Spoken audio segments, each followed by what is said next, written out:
Chipping the ball is great when you want to get it just over someone on the other team to one of your teammates on the opposite side of them. Hit the ball incorrectly and it won't go high enough or goes too far because you did not use enough loft. You don't have to be moving in order to chip a ball, but a few step run up does make it a little bit easier. Approaching the ball from a diagonal allows you to do a further distance chip versus approaching the ball directly from behind ensures that you can get it pretty high without it going too far. If you're even a little bit comfortable with chipping the ball, I recommend practicing it with the ball rolling because it's more game-like, and if you can chip a rolling ball, then you can definitely chip a stopped ball. When planting, plant about 6 inches away from the ball, and if it's rolling, make sure to also plant about 6 inches in front in order to compensate for the fact that it's moving. There's two things to consider when trying to do a short chip, and that's one, trying to get those toes up as much as possible as you come through and under that ball, and secondly is you only want to bend at the knee. Notice here how just bending at the knee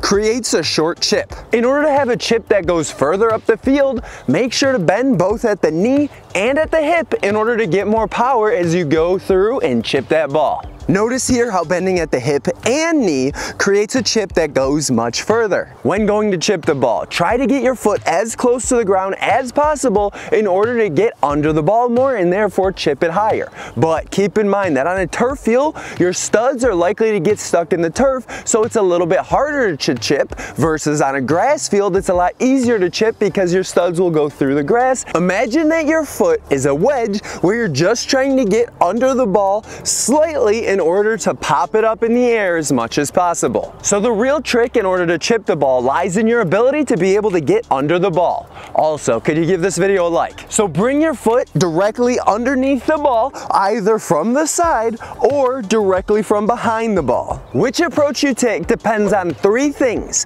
how far you want the ball to go up the field, where you are in relation to the ball, and how much time you actually have to chip the ball. Aim to get the front of your laces directly underneath the ball, and when practicing, it's a lot easier to practice with the ball that's rolling towards you. If you're brand new to chipping, consider starting directly behind the ball when you go to practice. Launch the ball upward by having a full follow through, either when you're dribbling that ball or when it's stopped. Now, if the ball's rolling towards you, you really don't need to put that much power on it in order to be able to chip it high, because if you're really trying to chip it really far up the field, you're no longer really chipping it, you're just passing or striking the ball up the field. For those closer range chips, make sure to keep both your head and chest and shoulders over the ball in order to prevent the ball from going too far up the field. Just like with shooting, you don't want to watch the ball after it leaves your foot because you lift your head and it wrecks your form. If you're looking to chip that ball pretty far up the field, then leaning back is entirely appropriate. A chip is not a powerful kick and does not travel fast,